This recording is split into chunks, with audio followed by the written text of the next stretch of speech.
Matona owayeyisikhulu esiphezulu kwaeEskom uthi wamiswa kulesi sikhungo esiphehla ugesi ngo-2015 kwathiwa kunezinto angazihambisanga ngendlela. Utshele iKhomishana ukuthi kwenziwa uphenyo lwangaphakathi kwasingathwa nesigcawu ukuze axoshwe kwaeEskom.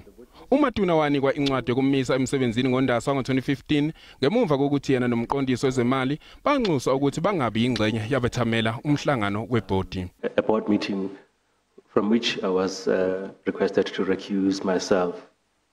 Together with the finance director, Ms. Tsulofelo Molefe, we were requested to recuse ourselves from that meeting. And we were only called at the end of the day, towards the evening, and were informed of what had been deliberations of the board, which included a decision to suspend us.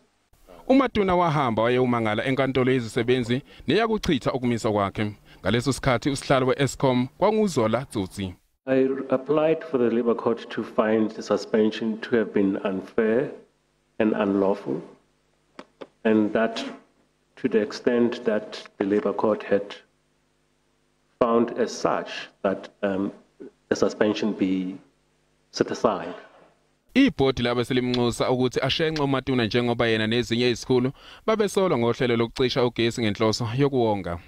Matona uthi sasingekho isizathu sokuthi kube nophenyo ngoba ibhodi laliselisha kanti luncane ulwazi elalinalo ngezinkinga zemshini iEskom eyayibhekene nazo.